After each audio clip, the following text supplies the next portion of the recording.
you've mentioned being a fan since 2008. What made you become their fan?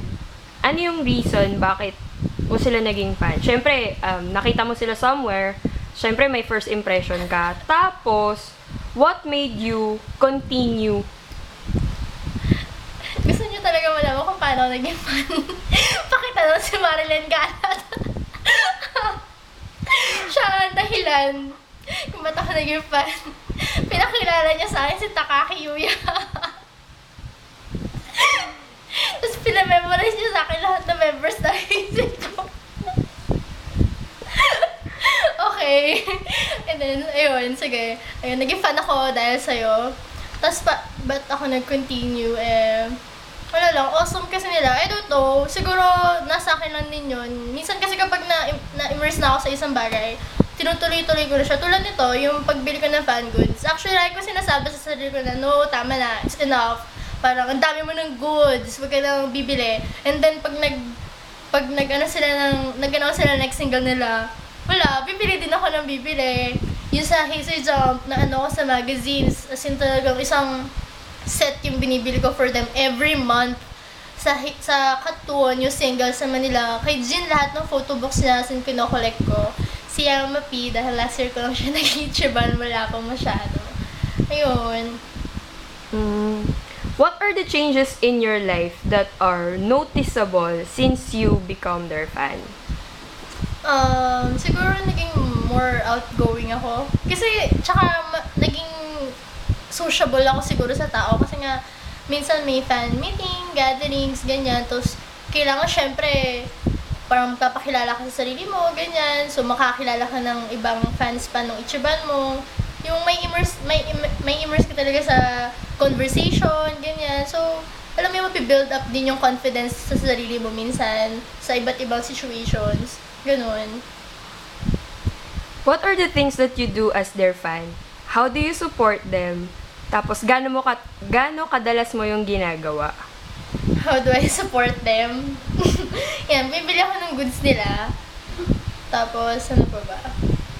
Most of the time, bibili lang talaga ako ng goods nila para ma-support sila kapag nag-release na ng single. Para maging number 1 sila sa chart ranking sa Japan. Most of the time, sa Japan ako bumibili. First week of sales, first day, nagpapa-pre-order na ako para pumasok sa first week sales nila or first day sales nila sa chart. Ayan. Magkano nang nagagastos mo? I think 100,000 plus since third year high school. 100,000 plus until now. Nadadagdagan pa? 100,000 Yes, plus? madadagdagan pa kasi actually may listahan na ako ng mga bayanin ko up to December. Tapos, wala lang, next year, nagbabalak. Actually, yung Ichiban ko, may movie siya, Joker Game, si Kaminashi Kazuya.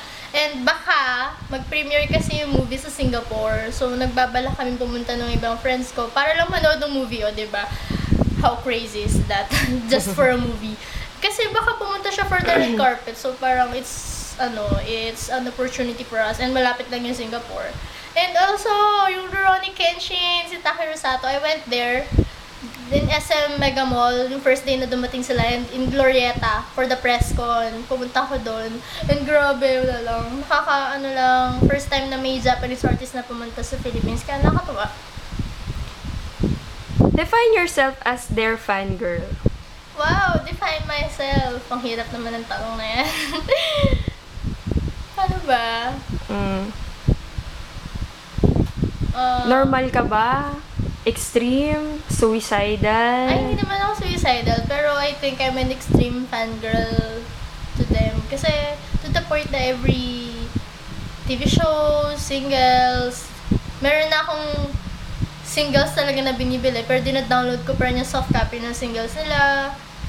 Tapos, every movie, pinapanood ko, every drama.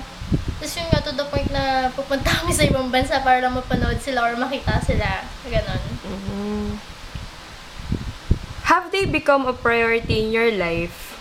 How much of your time do you allot for them? Priority? Minsan. Pero actually, mas priority ko pa rin studies ko. Kasi nga, parang kumbaga, sila lang yung escape ko sa reality kapag it's too much na. Wala lang. Kasi ayoko kasi yung party, bar, wala lang. Feeling ko kasi nasusuffocate ako sa mga ganun lugar. Kaya parang okay na lang din na sa bahay, manonood ako ng concert nila, ganyan, or may kinig ako ng music nila, or read some fanfictions about them, ganun. Many years from now, considering na still in the industry pa rin sila, do you see yourself as their fan still? Yes. Kasi sa akin, parang hindi ganun kadali mawala yung parang pagiging fan ko sa kanila.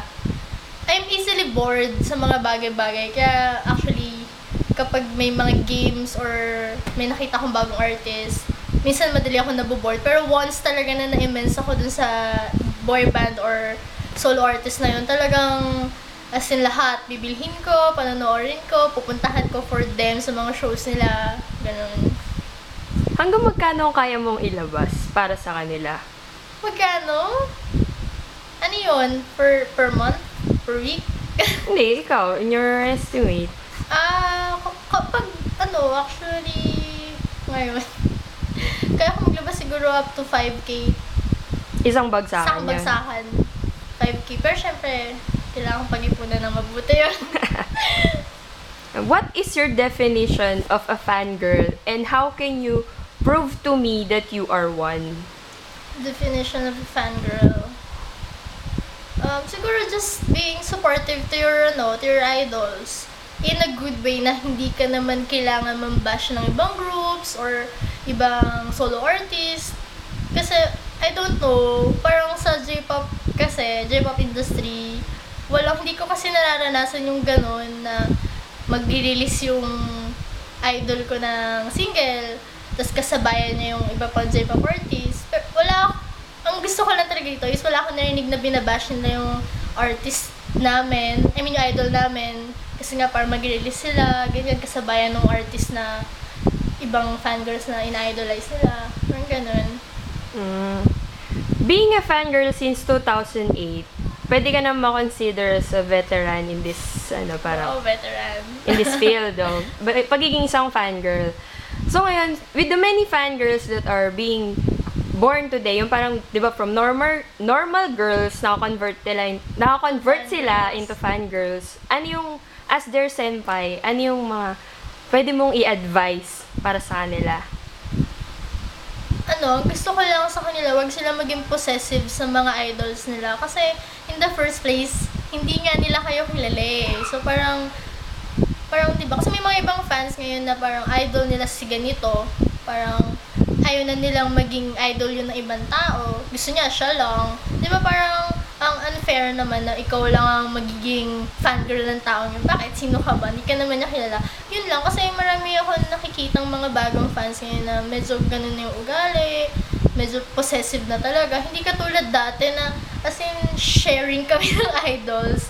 Tapos, okay lang kahit na i-bash namin yung idol namin. Kasi nga, parang, kilala naman namin yung isa't isa, na idol naman namin parehas yun. So, parang, okay lang. Kasi tao lang din naman yung mga idols namin. Nagkakaroon din sila ng mga mali, ng mga faults. So, ayun. Nakakainis lang kasi yung ibang mga fangirls ngayon na parang kapag, let's say, sabihin natin na, alam mo, ang pangit nung idol mo sa show na to, magagalit sila kasi nga parang for them, perfect yung idol nila. Parang, ano yan? Diyos ba sila? Diba? Hindi naman, tao lang din naman sila.